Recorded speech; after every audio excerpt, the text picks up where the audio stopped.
Welcome everybody to a Delco Nerd Network hot take. Guys, if you haven't seen a hot take before, well, let me explain. It's where a few friends get in a basement. We give our thoughts, we give our opinions on a TV show, a movie, or a game. Today, it's going to be a game, and that game is Alan Wake 2.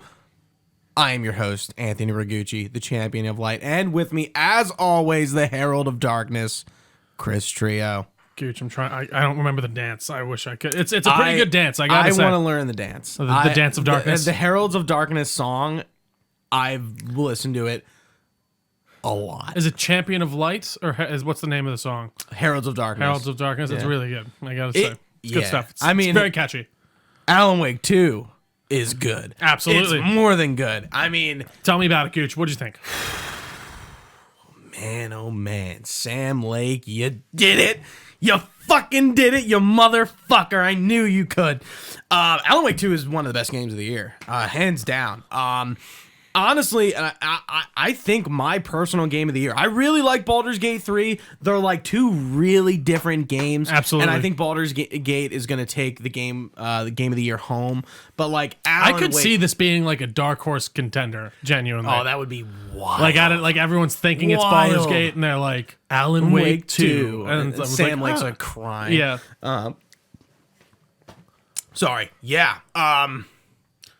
Where do I even fucking start? Like 11 years after the first game, I would say, right? Or it's set current day, correct? Yes, yeah. And the first game happens in 2010. Yeah, 13 years after the first game. You played the first one this year? We both did. Yeah, that's what I thought. Yeah. Yeah. I am just so surprised on the level of narrative storytelling going on here, and how I think it is really not confusing. I think this game makes a lot of sense. It doesn't. It's complicated, but it's not overly complicated. I think there's a lot to understand and follow here easily.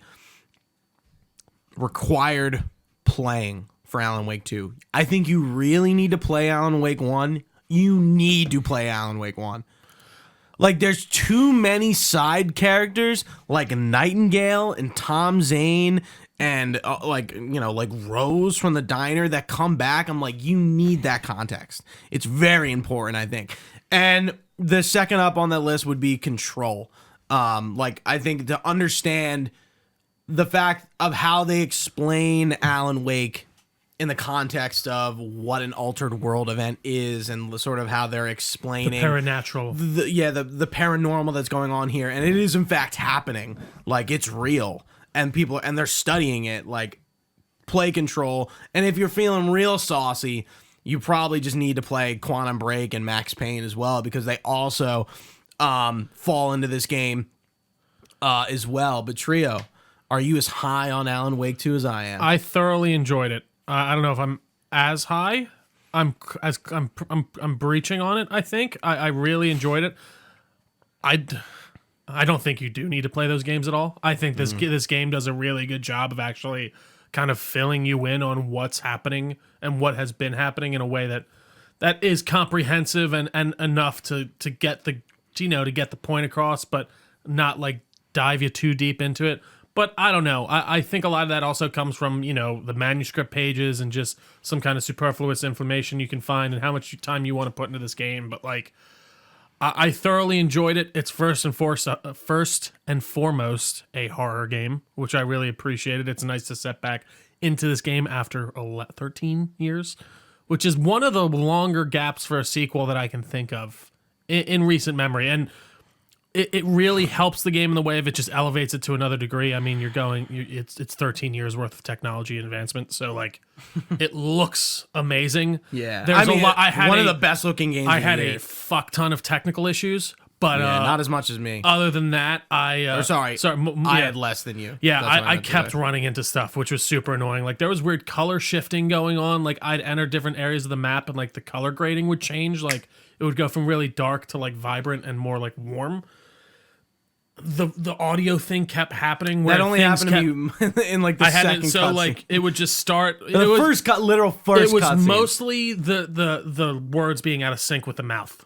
That happened a lot to me too. It happened so much, and I was like, this is getting like a little annoying because it just kept kind of taking me out of the scenes. I like how unapologetically simple the combat is. You have your light and your gun. That's it.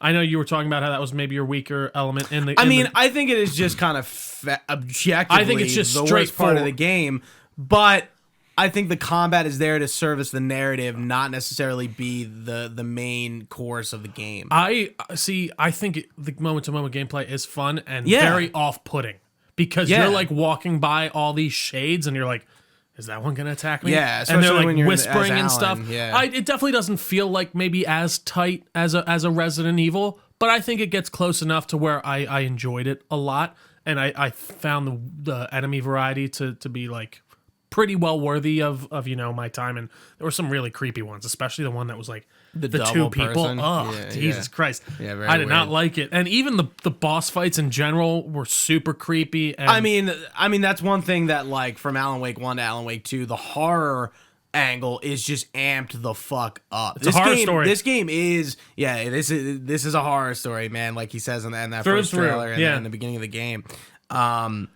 It just seems like they really identified like probably like a weaker point of Alan Wake 1, like Definitely. in that story, that it's just like it's not that scary. And like, but the thing is, like, it still feels like Alan Wake. It doesn't 100%, no. really feel like a different game. Like, Absolutely. it seems like they just evolved and did better what they did before. Absolutely. Like they really understood, like, okay, like this is what it's going to be, and it's the same thing but better, a Yep. lot better, 100%. well executed. It's just what it is. You shine your light on people. You have your flashbangs. You have your flares. You have all these different kind of guns to interact with. But I did like the combat a lot. I did like that kind of weightiness of my character walking around. It did.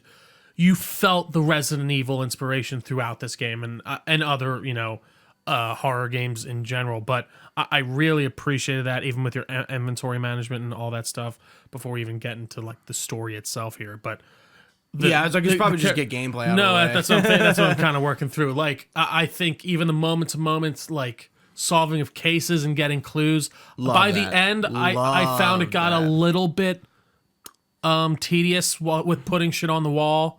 But overall, I think that was a great inclusion, and I like the idea of the storyboard versus the her like clue board and stuff like that. I love the mind place and the fact that like you can go into a menu and walk around it. I think we were talking when we were going to see the Marvels.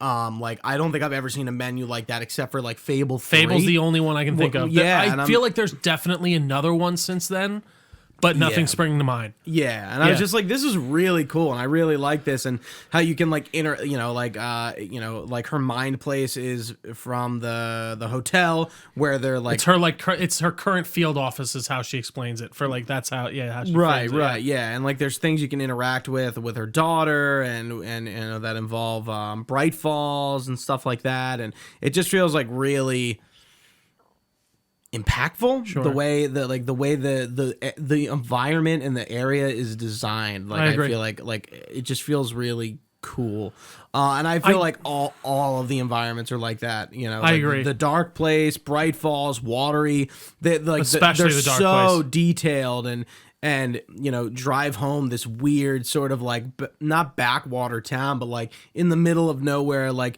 community, Almost forgotten about world, like little community, like this weird quirky town with their quirky little deer like fest finish, thing. and inspiration, The Finnish stuff I didn't like at first. I thought it was like weird, like it just didn't make much sense. But then I was cool with drinking the coffee. I was gonna say drinking the Kool-Aid, but Fuck like it, yeah. I was like totally down in it. And I'm like, all right, fine, I'll buy Sam Lake. I know and Remedies. They're a Finnish team and Finnish people, and I guess I can appreciate the fact that they injected their own culture into a game that probably wouldn't have had it otherwise. Absolutely. And again, I think it makes it a little bit quirky. And, obviously you were saying from the gameplay, Resident Evil inspired from a narrative perspective, it's like Twin Peaks. It feels like there's a bunch of like inspirations X-Files, for sure. yeah. Memento for sure when they released it. Like even like very Nolan-esque in a lot of ways. Even I feel like, especially from what we like from just watching a lot of his movies, like it's like paranormal, but sciencey paranormal in a way, to a degree, and especially when it comes to the control stuff and like the FBC, which again apparently FBI like knows, they're familiar with, which I thought was an interesting actually idea. before we get into like the story stuff. But yeah, gameplay overall, I thought it was very interesting, and even like the different story moments with Alan as you're like writing in new plot points, and it changes the environment around you in the dark place, and like really cool ideas. And they made this game in like I think 3 years on like a $70 million budget. I'm not worried about anything they're doing right now. No, I really am. No. Like I thought they had a lot. So excited for the Max Payne had remakes. A lot on their plate, and I don't know if they could manage it all. Remedy, but they're proving us wrong. And even they just announced that they're rebooting one of their projects that was going to be a live service game into a more like co-op focused centric game. That's like did I miss that? It happened like a week or two ago. Yeah, it was a live service game. I thought that was about Control 2. No, this was like a separate game that they were Control 2. They're in full they're in preparation for right now. They were saying, but they seem to really listen to people. They seem to take a lot of stuff to heart. Sam Lake, you were saying it before, he kind of has reached his like kind of alter filmmaking status, and like I think Remedy always had that kind of pizzazz about them, but this is like even more than Control. They're finally they there. Really found their footing. Yeah. And Control, I feel like they did too, but there was almost a little bit too much in the weeds there with all the different paperworks and stuff you could go through. I think this does a really good job of, interweaving anything. And Gooch, I will say something. Do you think Remedy's cheating? What do you mean?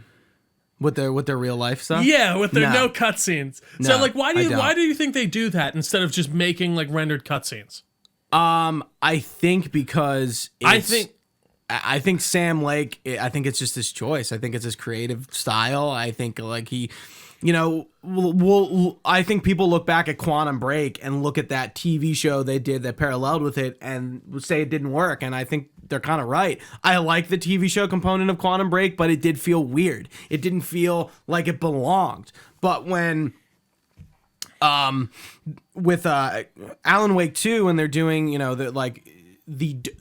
don't get a lot of Saga in the live action. Live action. Not until like the live action stuff really is just some of the commercials, Alan in the writer's room. Yeah, and like the movie. And yeah, when Alan goes to the dark place and it is on in between the door. Yeah. Between the doors with Mr. Doors with Mr. Whirling Door. Yeah, like we never see David Harewood as the actor. We never see Mr. Door in the game. He's not in the game. He's just him on camera. Yeah, I guess you're right. You never see him as a character, and again, which is interesting. Like I think I think they can get away with that because they're like the first people to really commit to it, Remedy. Yeah. But I feel like if someone else tried to do that now, and you start seeing more companies just be like, "Oh, our cutscenes are live action," it's like, wait, what's the thing here? And I like how they brought back when in the all DLC for Control when Alan Wake is like typing on his keyboard, like they bring that back with Alex Casey and stuff when he's like doing his cool monologues. I'm Max Payne and I'm gonna just call Alex.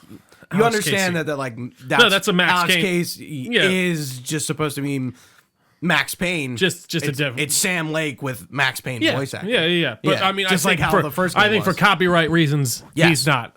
Yes, yeah, like exactly. He's just that makes. But I also, that would have been cool if they could have made him Max Payne. But I also think it adds to the lore because I think it would have been like a bit too on the nose if just have Alan Max Wake Payne wrote Max Payne. Instead, it's like the same thing, but like Alex Casey. Yeah. Like I think it just works a little bit better. For sure. I think the puzzles, just to kind of go over the gameplay and then fully move into the narrative. I think the puzzles are really fun, like the nursery rhyme stuff and the cold stash. Like they're challenging, but like they're definitely not necessarily required. And with Saga and the charm bracelet was fine. Yeah. Like, it was like, okay, that's here, and it's like you don't really here's a mechanic, right? You don't need to worry about it if you really don't want to. Yeah. There are no upgrades aside from your weapon in this game. I don't have a 10% buff to my armor, and I love it. It's just like... Did you find all the weapons? I don't think I got all of them, because Saga... Can you get a flare gun by the end with her? No. Okay, you can't. All right, so yeah, all right. So Saga has... I had her shotgun, her pump action. The sawed-off shotgun, the pump shotgun, the pistol, the crossbow, the rifle, and that's it. I didn't get the rifle. Okay. Oh, or the crossbow, actually. Mm-hmm. Those were the two I missed. Because I kept getting the crossbow bolt, and I'm like, where's the crossbow. Yeah, I missed it at first, but since I got all the achievements, I was went it? back. It's in one of the cold stashes, like right as you're walking into Watery. Okay. Or right as you're going to Coffee World, which is Coffee World. wild. That whole concept. It is wild. But yeah, that's mostly the gameplay. Yeah, and I mean, there's like boss fights throughout too with different and they're fine. Fallen, which Again, are fine. Serviceable, and they're serving the narrative. I'm like, it's hard for me to really like evaluate this game on like a gameplay level because I just know it's I think the basis really about that. Yeah, I disagree somewhat because your gameplay always has to be first and foremost in a game. I'm sorry, like it has to be fun at the very least to interact with your game to get me through that narrative, and I think that they accomplished that. You know, I think that they had a very that's why I'm focused saying vision. Serviceable. Sure, and I guess I'd put it a notch above that because I don't think I think maybe it's I'm good. maybe I'm being I think it's good, and I think for what it needs to be, it's even great. Right, but is it mind blowing like amounts of dodges and different ammo types or crazy shit like that? No. You have your pistol, you have your weapon of choice, and you have your flashlight, which they even dumbed down in this because in Alan Wake 1 you could get like upgraded. Yeah, for your flashlight, you get like the huge box one, which they took out, which I actually kind of liked. So yeah, I don't know. I think overall gameplay wise, just moving between the characters too, I found was interesting. I thought. So you can experience this game as Saga and Alan, or you do. You can. You go through both of the characters and you switch throughout. And you can kind of play those in any order you want until it finally kind of forces you to go back to a character. Yeah. Which happened to me. Which makes sense. Which I thought it would be kind of interesting though if you could just finish the game without finish it. Like I was curious like it would what change the ending? if like the ending changed or something like that. But I did end up really liking that mechanic, even though going in I was like, well, do we need another character? But actually like going in narratively, yeah, of course you need another character because of how the last game ends. But yeah, let's get into the narrative here, Gooch. It starts with Saga Anderson. I did notice her accent a lot more after you pointed it out. It was funny. There was like parts I was like, oh yeah, there it is. I'm getting it. Saga. It was weird. It was like certain words. Saga and her partner Casey show up to Bright Falls. There has been a cult active that has been sacrificing folks in the name of one Mr. Alan Wake. Do they know that at this point, right? Or is that no? They don't. They don't know that. They just when know they're the cult there. of the tree. They know that like it's there's simple. a cult of some. Yeah, there's a murder happening. I think they did know it was like cult activity though coming down. Like that was the idea. They knew about the cult of the trees like coming in. Yeah, I might be wrong. On like a very maybe light level. Well, and that's why they called in the FBI because it was like this murder cult that kept killing people. At least that's as I understood it. But so she shows up. Yeah. Because this is like there've been multiple murders. Yeah, like this. Yeah. And they show up to the town over time, and the game unfolds. You find Alan in the beginning. It's close to the beginning on the beach, and there's a lot of time jumps, and you're going back and forth between Saga and Alan. And man, it gets twisty, Gooch. But what did you think about just the narrative overall, just starting? Oh, it's incredible. Yeah. It's clear that Sam Lake has had this thought out for a long time. I agree, actually. Yeah. And going, they talk about Whirlandor in control. Do they? Jesse Faden's brother talks about him. Interesting. So he's been set up for years. That's wild.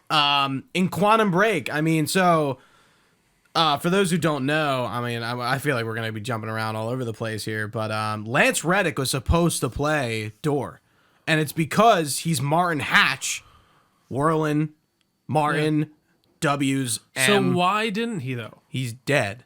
But this would have been done like a year or two ago. Maybe they filmed it and they took him out. But why?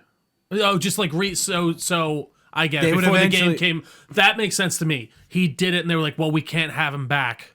So we're actually, but then they'd have to refilm all those scenes. Maybe it was like one of the last things they did. Yeah, I don't know. That's wild because I didn't think about that. Because think about it, he's not in the game. No, it makes sense in the way of like. Again, it's just the only thing that didn't make sense there to me was like, but he died recently, like within the past like 5 months. So all the stuff would have been done a year or two ago. Within the past. Yeah, I guess you're right. It's not been that long. It feels like it was like just before so maybe, John Wick. Maybe they were just getting started to film. I don't know. See, again, that just doesn't line up for me. I don't know how. What does it matter though? No, I'm just curious. Like, No. what does it really matter? Because I'm just curious. Like, that's just interesting. I wonder, like, why they would have changed that out. But either way, I think that character ends up becoming very interesting throughout. And I didn't really see where they were going with him at first. But you don't get a ton of... You get a bit of closure with him for sure. But we'll get more into that later. Yeah. But it's in Control, we get a lot of Alan Wake stuff that the FBC has been studying Bright Falls and studying what happened with Alan Wake since he left, right? Basically, is the idea. Yeah. Since the all happened. But going into the game, it's kind of like everything just seems to matter. I mean, we start the game out, we're playing as Nightingale, the cop that was the FBI agent who was chasing Wake in the first game, who seemed like very inconsequential to anything that was going on. He just kind of set it off. He was just like, hey, this is the cop like chasing Wake, and like now all the cops are chasing Wake. But Sarah Breaker is helping him out in that. And like that's all he seems to do. But no, he was like one of the first people taken by the dark presence, like back then, and like coming out as him, and then playing as him. Like I immediately knew before they even said, I'm like, that's fucking Nightingale. A nice terrible ass to stare at for 4 minutes. Yeah, nice. While he shambles up the beach. No, it was like an interesting really little tie. Interesting opening to the beginning. Because you're just like, what is this? Like, what's happening here? What's even happening? And when Alex and Saga like get there and they're kind of figuring everything out, and they're hearing a lot about this cold, and the cops are sort of telling them, hey, like there's a lot of like cult chatter in the town, and this place like Cauldron Lake's been locked up like more or less since the Alan Wake incident, and they know about that, like they're very easy to drink the Kool-Aid on the problem because they're kind of thrown into it quick. It's not like, and it makes sense, not like they have too. like a very long lead up to like a Taken attacking them, or like a Saga going into the overlap. Like in the first mission, she goes into the overlap, or no, like no. So the first mission, you come back after finding Nightingale, you find him, or like the first like scene, I should say. Yeah, sorry, you go back to Bright Falls. You go back to Bright Falls, and you go through the whole corner event of it, and then Nightingale just comes back to life, and then the sheriff disappears. Yeah. And that's like your first interaction with a Taken as Saga, right? I think so. Then he gets away. Was there no Taken in that first act? No, not before he wakes up. Okay. I don't believe so. I was like, it's been a while since I did that. Okay, yeah. So there's like, it's wild how there's like, I didn't mind how there's like no combat in that beginning part, like because I was so immersed in the world and like going back to Cauldron Lake and like what's been going on here. It's a little different, and there's like a lot of like legends and stuff that you're learning about, and it's like, okay, like how does this tie into the narrative, and Alan Wake, and what happened with not only Alan Wake but with like Thomas Zane as well, which I think is really interesting, and how they tied that into it even harder than they did in the first game. And then like everything kind of catapults. Like the catalyst is finding Wake on the beach, and then as Saga we're playing it real time, and as Alan Wake we are playing as Alan while he's trapped in the dark presence. So at this point, the dark place, right? Or is it, what is it? Sorry. No, it's okay. I just am making sure. I said the dark place, didn't I? I thought you said the dark presence. It doesn't matter. Yeah, I just am making sure in my head. Place. Mm-hmm. And he is, so the idea is with Alan in the dark place, he is writing initiation to save himself. He's writing a story so that Return, right? Not initiation. No, initiation. Okay. Initiation is... I always get this confused. Because I thought initiation was from the first game, no? Or that's Departure. Right. Yeah, initiation is the book he's writing to get himself out. Return is what he is writing about Saga. So I thought Return was the boat to get them both out, which Saga and Casey and them were all in. Yes. What's initiation? Initiation is what he is writing in the dark place to get himself out of the dark place. So that whole Alex Casey thing, the code of the word, that thing. Okay. The return is what he's writing also at the same time within the real world where Saga and Casey are involved as well. Because he realizes initiation isn't working, he has to write return. Okay. And Scratch is also involved in this. Yeah. And like Scratch is writing initiation as well. We find out. And it is a little confusing. Because I thought return was just the whole of it. It was how I understood it. And like that was the story he was writing to get out with Scratch, but then Scratch obviously got his mittens on it. And like but maybe, and so then that's what he added Saga and everything to get them all out and save them. Again, I do think you can kind of get caught up in the weeds of like what he's writing and things like that. That's the only thing that like kind of got me like my head was a little loose the exact the return and the exact stories that he's writing were kind of getting me, but like the idea of what we're experiencing as Alan is what leads up to the moment where we find him on the beach with Saga and they're having like these conversations over the different time periods, and they finally then converge, and obviously Saga has the realization she does, but excuse me, I'm sorry, God. I do think that it is somewhat simpler to comprehend, especially when you're going through it. But I think the broad strokes really do end up making sense and kind of what sell it. But yeah, the different stories did kind of confuse me a tad. So here's the explanation. Upon Alan Wake waking up in a TV studio for a show called In Between with Mr. Dorr, Mr. Dorr talks to Alan Wake about writing initiation, though he claims to never written it. Right, that happens at the beginning. Right. He's like, "What's initiation? Like, what are you talking about?" Mr. Dorr clues Alan in that what he has written is a part of the hero's journey, with there being a departure and initiation, and then followed by return. Realizing Alan has to write initiation before he can attempt to write return as a means of escape, Alan begins writing drafts of the book. So that's what he's doing when he's like, when you're changing the rooms, he's writing the story to get to return. I see. Because like that's how he has to get there. Right. And Scratch is fucking with him while he's doing this, because he's like, no, Scratch wrote this, like, no, this isn't how this goes. And he's like, because it seems like he's writing himself, he's like, no, the plot can't move here, I have to write it differently to get to where us I to need that to place. go. Yeah. And I do like the idea of having to work within the like confines of the story, and it's like, all right, we need to rewrite this ending, but we can't just make up new elements, we have to use elements that already are pre-existing within the story.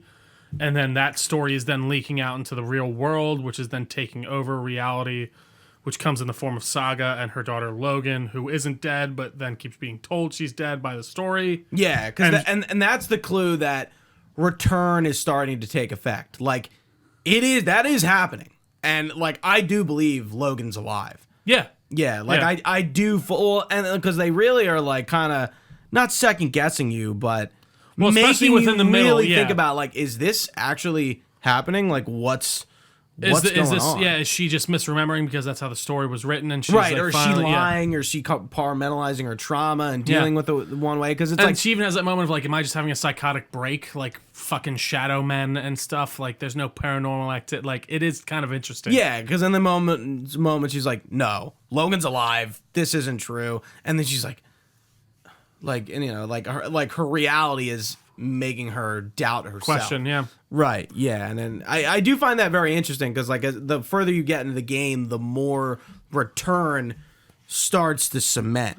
Because like at first it's like, oh, she calls Logan and she talks to David and it's fine, but then she's like calling her husband again, and she's like, and he's like, stop calling me. Right, yeah, stop like calling you me, left me, like going along with the story. Right. Yeah, it is. It's pretty wild, and I do think they do a good job of like kind of making you question, like, oh, well, is this just the story, or is this really what's happening? Is this just because Alan has written it like that? Yeah. I found that there was a lot of good back and forth, and I do think that's kind of where you get the memento of it all too. Even like she's kind of piecing together. It's like, wait, am I remembering the correct thing, or am I remembering what I want to remember? Right. Like you said, it's And then like again when she runs into Tor and Odin, which are characters from the first game, I didn't even realize like I knew her name was Saga Anderson, but I didn't put two together that like Tor and Odin. They're the Anderson brothers. Yeah, I didn't think about that either. I was like, why didn't I notice that? It was like a little too obvious. And like, it's like, like Tor's your grandpa, and I'm Odin's the brother,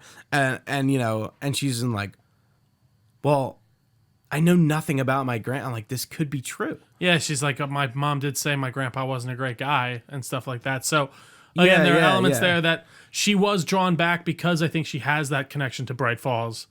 And like Wake, how does Wake know about these people? Like he writes them. He just writes them, and they happen to coincide with like people in the real world. So the way I'm looking at it is, so let's go back to Thomas Zane. Yeah.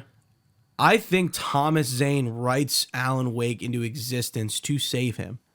Because I mean, they're the same person, right? Yes. Yeah. That's the real actor's voice, isn't it? Who plays him? I'm gonna guess. Who plays Thomas Zane? What do you? So is his voice different? Yeah, his voice is much different. It must be. I think it's the actual actor. Yeah. Okay. I don't think I even realized that. So like in the first game, Thomas Zane is a poet, not a filmmaker. They don't change it to a filmmaker. I think the actuality is just different. Yeah. Different. So he's a poet, and like you see him in one of his movies, he plays like a diver. So you always see him in like the diving suit, and like that's cool because it kind of hides that he looks like Alan Wake. That would be a huge thing to explain. And I even thought in that game, I'm like, Thomas Zane wrote Alan Wake into existence in a story because he does make a movie about Alan Wake and to free him. And he fails. And then Alan gets trapped there, and he has to do the same thing, which is who Saga is. Yeah. He writes Saga into existence. But Saga's a real person, though, before that, right? Because he says, like, him and... Think about it as if, like, time is all happening at the same time. Yeah. I see. So him writing it makes them already have existed? Right. And it's the same thing with Alex Casey. Alex Casey just happens to be named Alex Casey after this... And he's a detective. Yeah. No, it's interesting. And again, it gets into that like paranatural control of it all. I do love how they're like leaning into the different dimensions, and even like the sheriff. I feel like you don't really, maybe I missed it or it just went over my head, get a lot of payoff with the sheriff. Breaker? Yeah. Like he he gives you kind of fills you in about Door and like basically tells you he's an interdimensional being. Right, like that seems to be what. Yeah, so and I think that's where the quantum break of it comes in. Yeah, Sean Ashmore, who played Jack Joyce in Quantum Break, comes back playing a character named Tim Breaker, who's very close to Time Breaker, which is what he does in Quantum Break. Quantum Break, breaking time. And like going back to the Martin Hatch Whirling Door thing, Lance Reddick playing that character again. Obviously just recast with David Harewood because he passed away. So there's something there. And I kind of like, I'm like, what is Tim Breaker's role in this? And I know it's like, but Sarah Breaker was the first one. Oh yeah, Sarah, my cousin. Yeah, well, and she he works starts at the FBI talking now. about like different like dimensions and stuff too at one point, like in the dark place. Yeah. Well, but even in chat, like he's like because he was investigating Door before, and if you see pictures of Door's face in his office. Makes sense. Like he lived in Bright Falls and he disappeared in the 80s. Do you know who he is? He is Saga Anderson's father. Oh, that makes sense. Yeah. So and he. Is he an interdimensional being? Was he a person? That's why they have the seer thing or whatever. But I thought that but I thought that came from her mom's side. But maybe because Thor goes, we all have it, or Tor goes like, well, that's something that runs in our family. True, good point. I didn't think of it like that. So maybe it's both. Maybe it's both, yeah. Yeah. I mean that makes sense because like when Tor, when Saga talks to Tor about her father and asks him like, who is my dad? That door's been shut. It's Door. That it's makes 100% Door. For sure. Door is Saga's father. Because and Door at the end to Alan Wake, he's like, you're messing with people who are important to me. So he wrote He wrote Saga in. He's fucking with her life. But again, it's hard to figure out like what he's really doing. But that's what's so interesting about it is like I almost don't care that we didn't get the closure with him because I'm excited to see what the new game plus is going to be, which has a different ending, and the DLCs for this game, which are going to expand upon this. I'm like, dude, I'm fucking ready. It's gonna be wild, yeah. I'm just I'm so ready to jump back in and like see where we're gonna go with all this. That is pretty wild. So, and then the thing with his wife, she's not dead. Alice, or is she dead? I think she's dead. I think she does kill herself. Okay. Because then we get the whole thing at the end, though. Remind me? Where she comes up, like she's like, she gives him the spiral thing. And like he talks like, she's like, this part's only for you. And she's like, do you remember this part? Yes. Yeah. And she starts going through and is like, I'm just listening. Sorry, I was just making sure. Like she's like, we've done this time and time again. We got to keep going until we get it right. So like, is she just in the dark place? Because she talks about how she went into the dark place. She was in the dark place in the first game, yeah. Okay, but then she said she had to go back into back in. I mean, I thought at one point she says, as far as I understood it when she was talking. Maybe she did go back in. Like, see, I don't think she killed herself. I think she might be either in the dark place back or into the dark place, which is why they think she's dead. Yeah. Okay, I didn't put that. That's my best guess, but I don't know. I do really like the Alice Wake part of it. I think it's really impactful. Like her scenes, like her recordings, I'm like very well done. Yeah, so very great acting in this for sure. She was recasted because her actress actually like passed away of like cancer. Yeah. So she was recasted. I was actually really upset to see Barry not in the story because he was such a quirky character. Maybe we're gonna see him in DLC, and we get him in the emails, and I'm just like, I wonder why he's like, I'm like, why isn't he here? Yeah. Because especially in the DLC for Alan Wake 1, he's like the dark place voice, like kind of like guiding out, like you're the narrator almost. Yeah. So I was like, I wonder why maybe they're gonna bring him back with the DLC or the new game. Yeah, I wonder what stuff. that is. Huh? I didn't even think about that.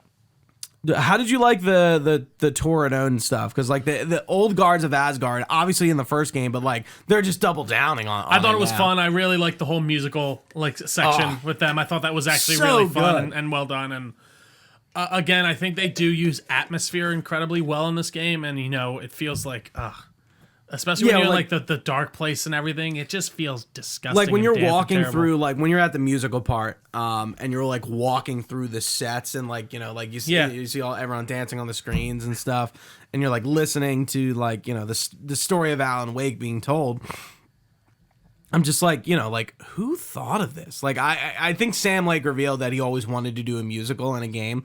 And they made it work, and I'm like, yeah, it really works. And I'm not like a musical guy at all, but I'm like, this is just a great. This jam is like to fun. Destroy. Yeah, that's what I mean. It was a great jam to destroy things too, and it helped the story propel. It's funny between like the juxtaposition of how like scary and crazy and weird this game can get, but of how like goofy and funny. Like all the coffee shit is just like this is. So I thought goofy. The commercials were legitimately funny with Ilmo and Jocko and stuff. Yeah, I like that a lot. There was one part in Control where it was very musically heavy, right? Too, wasn't there? Yeah. There's that's the same band, I think. Correct? That they used? It could be. I might be wrong, but I thought it was. He seems to like music a lot and like to kind of bring it in a different and interesting way. So that was cool. One of my favorite parts for sure. Yeah, I was jamming and just destroying dark ones. Yeah, so, a lot of fun. Yeah. But yeah, I think overall the story does not. It doesn't lose you, but it definitely does get in the weeds on some areas for sure. I do think it's just very comprehensible though, and by the end, the whole kind of climax with Saga and Alan kind of writing the end to Returnal, I really like that. The whole profiling mechanic I found somewhat interesting. I did have a glitch at one point where it wouldn't let me profile a woman. Yeah, and I had to restart like twice. But and it worked out finally. But yeah, so also signposting was not the best in this. I was getting lost a lot. Yeah, I kind of agree. Like I just was like, where am I going? Do I need to go back? Like at that beach scene, like after you beat Scratch on the beach, I was like, how do I leave? how do I leave? Oh, you didn't know and you you had had to to walk go in the under the water? log there. I was like, fuck me. Is that when you're It's like Alan? right next to Estevez or whatever, the FBC agent. It's like you just have to walk past her. And I was So like, so when you were at the beginning of the game, when you're walking out of Cauldron Lake to go back to Bright Falls, did you notice the FBC like listening posts? And, Yes. like you see the FBC logos on yeah, them, and that was yeah, when I was like, yeah.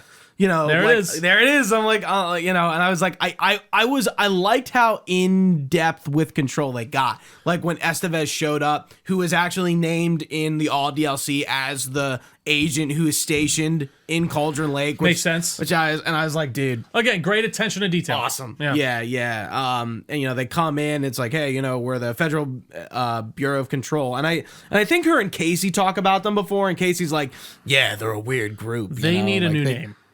Federal Bureau of I Control. love it. I it's do. so, but like, it's so no, it's more- governmental. sure, no, I agree. like in the control aspect and the Federal See, Bureau. I of. think it works well as an agency name that no one knows. But if people just know about the Federal Bureau of Control, people are like, the fuck is that? Federal? Why is it called the Federal Bureau of Control? You know what I mean? Yeah. But again, I do like that they are a known quantity. in Yeah, this world. yeah, and I like how like Estevez is like kind of gives you some details. Like I was kind of waiting for that moment where she's on the phone with Jesse Faden, like calling the like, director, yeah. to like you know She get some does kind of information. half mention the control of it all, though. Right? Yeah, She's with the like, oldest house being like she's like, we've been unreachable. having some issues lately, but you know, we're still figuring it out, or something like that. Yeah, and that's because you know we do see Jesse in this game at like there's a clip of on a TV and she's like hello, and then you see Darling as well. I saw Darling. Yeah, on the book. Is the yeah. No, it's as Alan. You're. I think it's like one of the earlier chapters. Like you find a TV and you hear a girl. Like you see Jesse Faden's face come up, like Courtney Hope, like the actor, not like a game model, and she just goes hello. And So that's it, and that's it. But I was like, yeah. No, I could see there being I could see one of the DLCs being heavily control like oriented. Yeah, I mean, I'm FPC curious if they're oriented. gonna bring Jesse Faden in, like as an actual, like, are we gonna see her or play as her? Is she gonna be like involved? I assume she'll get involved at some point. Like you know, in the grander story, obviously in Control too. But we were like when the FBC come in, I think it was like really cool. It's a shame you don't see more of like the agents or what's going on. Yeah, Like it's you really only only see her, Estevez, and when they first come in, like you know, and they There's like like the group, they're like, wrap it up. yeah, you know? yeah. It's like, hey, like your FBI's out, we're in. Yeah. Take this warrant or whatever, get out of here. Yeah. And they take Casey. Or no, they did. Well, they're looking for Casey because Casey's disappeared at that point. Or no, I'm sorry, I'm getting ahead of myself. They take Alan Wake. Yeah, Right. And Casey is missing. is missing at that point. Yeah. That's where he like gets primed to be the like. So person. I thought it was interesting how they did Scratch. That I mean, and it does make a lot of sense. It's like, I saw it coming, so I called that he was Scratch, but I didn't call that like Scratch was just the dark presence in him. You know what I Right. mean? I thought he was just Scratch, and like Alan was still stuck inside the dark. So you place. thought when that Alan washed up on the beach that was Scratch. Once they got him in the like when you start talking to him after you bring him back to the beach. So I'm like, I mean, and it's both of them. Yeah, it is right, Alan. It is Alan. Wait, it is Alan, but the dark presence then takes Really, hold what of him, kinda and got- Scratch comes out. Yeah. the thing that like tipped me overboard was the first time after you go back to him after Scratch shows up. He's like, Scratch just was here, and he's like covered in blood and everything. I'm like, oh, he's totally Scratch. They're doing like the he doesn't remember type thing. Or no, I actually didn't even think that. I just thought like he was Scratch, and we just didn't get to see that part or something. But the reveal made Yeah, made I sense. definitely thought they were two different people. Mm-hmm. Like he was just like a dark presence Like, entity, copy, yeah. like just looking like his him. analog, Yeah. if you will. Yeah. And the Cult of the Tree stuff, they really convince you that the Cult of the Tree Are the is bad guys. Are the bad guys. They're worshiping Alan Wake. They're trying to recreate the murders from his Alex Casey books and stuff like that. And they idolize his words and his writings and stuff. And they're trying to do these rituals involving the clicker because that's what he does. I guess at the end of not departure, but I guess the book that he writes. No, they're finding that in the manuscripts of Departure. That because they're all washing up on shore. Right, That's what right. Elmo Yeah, said. it is Departure's manuscript. I think it is, yeah. Because he puts the clicker in Barbara Yager at the end to get rid of it, so that's why they're doing it. Yeah, and like at not one point does it seem like, no, they're the good guys. They're the descendants of the torchbearers from the first game. What's the old lady? I can't remember. It's yeah. been so long. Fuck. Yeah, the bat. Yeah. I don't know. I forget her name. Cynthia Weaver. Right. Yeah, and she, because that's what she was, and it's like, Why wouldn't it be? Yeah. Yeah, I'm like, that's They so do switch it around interesting. really well. So it turns out they were actually not sacrificing people to be turned into Taken. They were killing people who have turned into Taken. Right. So- and they just got interrupted by some random people who were like vacationing, and they're like, oh, fuck. Yeah. The one thing that didn't make sense to me, and I was talking to somebody yesterday about it at a party, the two cops. So I guess and we kind of explained it while talking, because I'm like, if they're in on it, the two cops, is it Mulligan and Yeah, they only other show up guy? for like a few minutes, yeah. if they're in the cult of the tree, why are they like reporting this to the FBI? Oh yeah, because the people saw it, so they have to. Yeah. Yeah, so they have to do the paperwork for it and act like it's real, and they don't know what it is. And I'm like, oh, okay. There's a lot Okay. of good O's in this game for sure. Like that's a good little turnaround. Even the moment where he like shoots himself as he's writing Alan, and you're like, oh fuck, like that's Yeah, like It oh, twists, yeah. he like this is like a loop, or like he like tricked himself into doing it, right? like With he's that? he Or, like- got his he was like, oh, Or it's he- Scratch, and before he even gave him a second to talk, he shot him. And Right, he's like, yeah, wait a second, Right, I no, was he didn't here. trick himself. He was just mistaken. Yeah, he's just mistaken. Yeah, and yeah, and even the stuff with like, how the cult of the tree starts, and it's because the FBC is present in the area, so they turn their logo into something else, and they're like a bit on the nose about it, and they like create this legend so that people Will stay. It's like an urban, like I like it. He's like we're the cult of the tree. Who calls themselves a cult? Like we did that on purpose. We wanted it killed two birds with one stone. It made people want to stay out of the woods at night, so that way they wouldn't Right, get and fucked fear up the and fear legends. the legends and stuff Yeah. like that. So it was really kind of it's a neighborhood watch. He says Yeah, it at one point. Yeah, and they're it's an protecting interesting Bright idea. Falls and Watery from the Taken, which clearly are a problem, and I guess Rose technically isn't one of them. So that's the only thing that I was questioning. It's like, okay, Rose has been an Alan Wake fan since the beginning. And Alan Wake is like, I didn't write anything to you. So who is writing to Rose to leave all this stuff? Like, who's doing that? Or is she just crazy? I don't know. Maybe it's Like- the manuscripts or something, or maybe she's just reading into things. Right. Yeah, that maybe aren't she's there. just crazy. Yeah, but I do like how, like, you get to the nursery home, and I was kind of cool that like Pat Maine is there. And like as soon as I heard him on the radio, I'm like, this fucking guy, It's Pat fucking Maine's guy. back. That's so Yeah, and like like seeing all these old folks, and that being Thomas Zane's house as well. it is cool. Yeah, it's interesting. Yeah, and I guess that old insane asylum was like blown up. I guess. Yeah, I think so. Yeah, Yeah, got it was demolished destroyed. or Yeah, something. they demolished it. Because that new hotel is part of it, right? I think so. Yeah. Yeah, and when you get to the nursing home, and like Saga, obviously, Rose is being like, oh yeah, like Saga, yeah, I remember you, and they're like, who are you? And then she talks about her daughter, and she's just being like really weird about it. Yep. And you really don't have any reason to like her. No. And then it kind of turns out that like she's just, actually a good fan and helping out. Yeah. right, like Yeah. she's like helping you, but Yeah. like not helping you, because like like she's keeping like Tor and Odin like away from you, and you don't really know why, and it's because he's like turning into a Taken. Yeah. By Cynthia Weaver. Yeah, and it's so many loops and turns, and ones that aren't necessarily like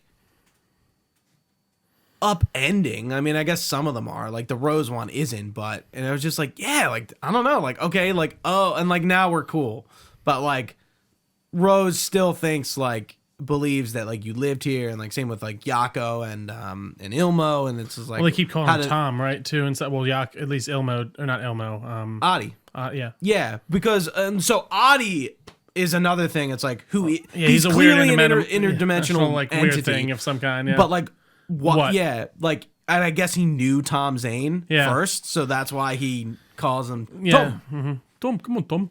He's such a, and he's in control. Yeah. So, and it's just like, okay, like who exactly is Ati? Yeah. And I like how you see the swirling doors around too, like the one at the top of the house. It's in a hotel and too. I was just like, yeah. I'm like, what is that? And and I didn't put the whirling door like together until like I'm like, oh, it's fucking Mr. Door shit.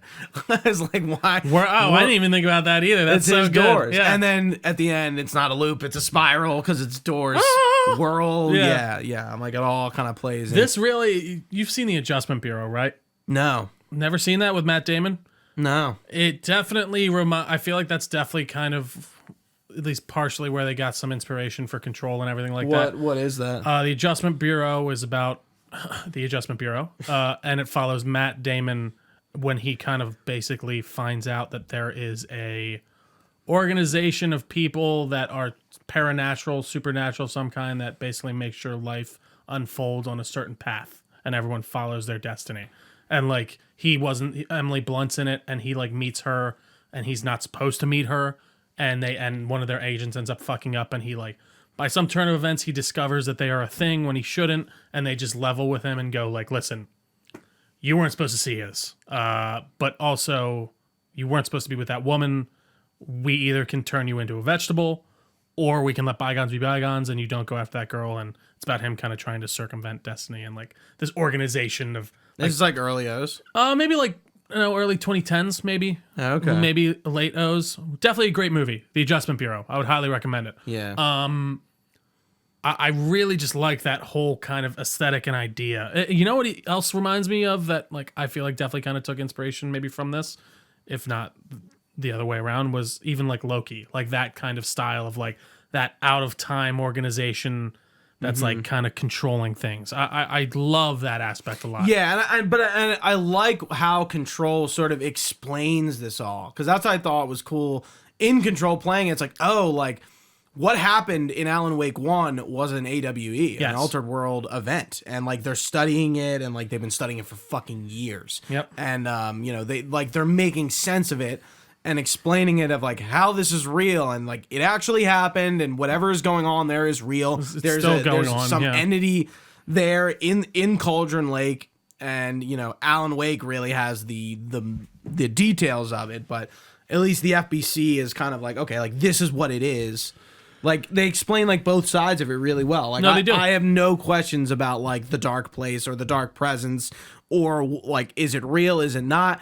The questions really lie within Alan Wake's own writings and Door, and how Door fits and how into it all leads together. Yeah, for sure. And like what is real and what isn't, because even by the end it's like, so what do you think it's not a loop, it's a spiral means? He needs to get it right, and then he'll get out, because he seems to still be stuck in the dark place. So that tells me maybe this has happened before. And Saga's still in there as well. Yeah. So I think the idea is he needs to get down to the bottom. And that being said, the New Game Plus having a different ending makes a lot of sense. That does. Yeah. So that's not part of it yet. They didn't. It's not. Is New Game out? No, New Game it's not out. Okay. Yeah. So there's going to be a Nightmare difficulty, and then the New Game Plus will be different. Sweet. And then the DLCs, and they said in the DLCs you're going to be playing like different characters, I think. Oh, even from like Saga and Alan? Maybe I don't know if you're going to be playing different characters entirely, or there's going to be on top of the two more. I wouldn't be surprised if maybe they do one as what's his name, Casey? the sheriff. Or Breaker. I wouldn't. That makes sense to me.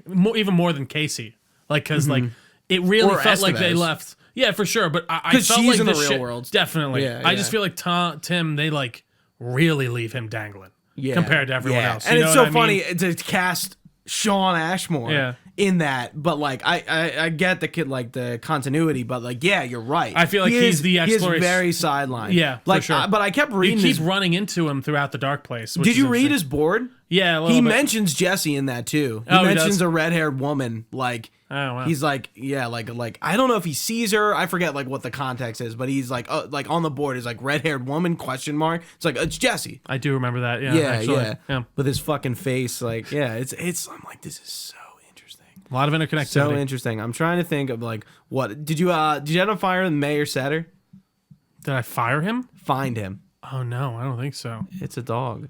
Oh, it is. So at the end of the game, I had like the board with like certain. It was like because you find like Mayor Setter. He's the one for us. He's man's best. There's literally one that's like he's man's best friend or something like that, right? It's a dog. Yeah, that makes sense. Like so, there is a mayor that's a dog somewhere in the United States. I know that for a fact. It's based off a real dog. Interesting. Yeah, let me see. Yeah. So like at the end of the game, if you go back to Watery in that sumo like hall thing, like they have like you can go meet Mayor Setter, and there's just a dog like standing on stage. It's a trophy, so or it's achievement, so you have to do it. But I was just like, that's funny because you just see these things like laying around. It's like, oh, like there wasn't a mayor last time. I'm like, I wonder what this is. And like Pat Main's like interviewing like the other like candidate, and he's like fucking like freaking out, and it's just like it's a dog. Like, Oh my god, no, I missed that. That's really cool. yeah. All right. I mean, it might be worthwhile going back and I'm replaying this again at some point for sure. Yeah, I mean, and especially with that new game plus, yeah, for sure. yeah, obviously. There's a lot to pick apart. This is like a Yeah, classic. so maybe you'll get all these. This is a achievements. classic Nolan movie. You got to go back and rewatch to really get it all. It does really feel like especially I know I said this earlier, watching Nolan's work. There's a lot of inspiration I feel like coming from him within this, just in general, but also from other things for sure. But like, I don't know. I definitely feel. But I gotta admit, I gotta give myself a pat on the back that I predicted this whole thing. What do you mean? Because I think whenever I know I said I was like that definitely. Alan Wake when we can were definitely talking be a game about of the Alan year. Wake, I'm like, Alan Wake is going to be it's going to be a good sequel to Control. It's going to Quantum Break's going to be in this. Max Payne's going to be in this. For like, sure. I was like on the money, and I'm so Max happy. Payne wasn't in it. No, I know. Come on. Just his brother Jack's Payne, but Yeah. Jack Hurt. Jack Hurt, yeah. Jack Hurt. What if it was like a more on the money name? Yeah, it's like, yeah, I don't even know. I think Jack's not I Payne. think Control 2 Door will be the main villain of that. That makes sense to me. Yeah, I absolutely. think they're gonna bring it over. I don't think we're and, gonna like, get that for like 5 years, yeah. but And like, I'm curious like how Saga and Alan will play into that, if at all. I mean, they definitely set up an Alan Wake 3. Yeah, but sure. I think Control is It's going to just going to be that follow up. yeah. That makes sense. Yeah, and I think like maybe they'll make an Alan Wake 3, but I think it'll be Alan's story is not over at the very least. No. Yeah. And I love how the ending is really ambiguous. Like it's and considering what the new game plus is and the DLC, like I was curious if you were going to be like, well, the ending was just kind of like It is left a you little off. bit like I think they give you a good bit of closure, And but then they leave do it the open same again. thing in the first game where he says it's not a lake, it's an ocean. Yeah.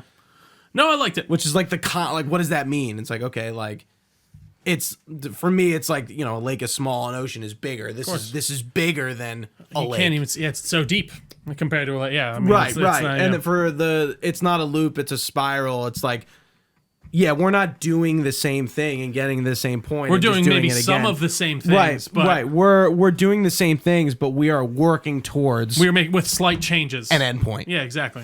That's The bottom of the well, the bottom of the ocean. Yeah, and it's just like, and nope, just like I would say with Kojima, nobody is doing a narrative like this, like nobody, and I don't think anyone could probably do a game like Sam Lake. I think so. This is they why just- I think like when it comes to like best narrative, like it's a no brainer because like you're never gonna have anything like this again. I agree. I think Maybe- they're few and maybe far we between will. for sure. I Right. think that they definitely take a much more cinematic approach than many other games, and even certain games. But like, and that shines through and it works, and it doesn't always work. And that's where I think you definitely get those comparisons to like a Kojima for sure. Yeah.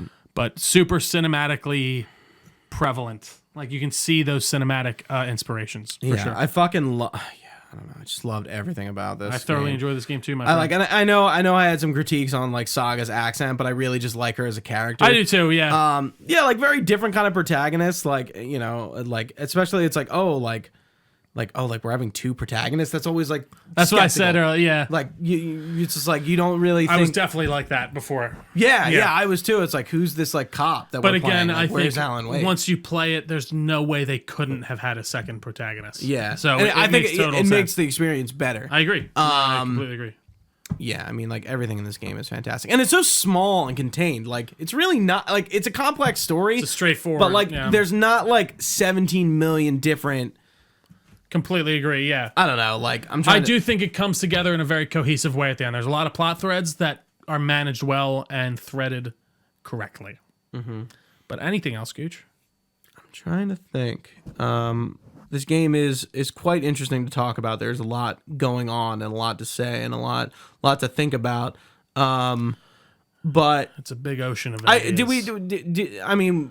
we touched on Sam Lake, working on the game, but I think his inclusion of himself in the game and him being on the talk show and actually being Sam Lake, like For a second who's there, yeah, it playing was Alex funny. Casey, Yeah. was really cool. And how he's like, I'm a huge fan, like and it's like It's funny. yeah, it's It like, works. It works. because it's like you think about like in the terms of Kojima, It's like very meta. Kojima is in his games, but in a very Easter eggy way. For like, sure. Like He nobody's doesn't play a main character. right. Like Yeah. Sam Lake Or at least a is side literally character. like he acted in like the movie, and he did like the dancing, and he's Alex Casey, he did the mocap. Like it's crazy to think like the level of involvement of like a creative director like this, like that. But, Definitely. And it works because he's not like the main character. and it too. doesn't feel intrusive. I know agree. it's Sam Lake and it's funny. But again, your normie's not going to know that. If he voiced himself, I think that would have been Would have been noticeable for kicker. sure. Yeah, definitely. I think it's the fact that they brought in. Oh man, I don't want that falling out. I think that they brought in the Max Payne voice actor to come back and do that. 100%. Like just made it like okay, like I can like now separate the fact that I'm just staring at Definitely. Sam Lake this whole time. For sure. Yeah, I it's funny. I don't know enough about him to cause him to be enough of a distraction. I don't really. But like, or not even that. Like just, I think he blends in well enough, especially considering he's not like the main character. Like if he played Alan Wake, be like, okay, let's relax. Yeah. But no, it works. It works very well. Yeah, man, I thoroughly enjoyed this game. If you were into thrillerish, scary games with some fun and interesting twists and turns, definitely check out Alan Wake 2. Anything else for you, Gooch? That's it. I hope this game scoops up some awards. I hope so, too. That's all I hope. Just stay the champion of light for me, and I'll be your herald of darkness. Thank you all for watching with us if you've been live on twitch.tv/Delco Nerd Network. We really appreciate your time. You can find this podcast anywhere podcasts are found. Just search Delco Nerd Network. We're also on all your favorite social media pages as well, at Delco Nerds on basically everything. Got a Facebook page, Discord channel, all that good stuff will be linked down below. You can even email us your comments, questions, or concerns to delconnerds@gmail.com. We'd be happy to get back to you. You can find all this information on our website, delconerdnetwork.com. I don't think I just repeated that. Maybe I did. But for Gooch, I've been Trio. Thanks for watching, guys. Stay nerdy, and we will see you next time.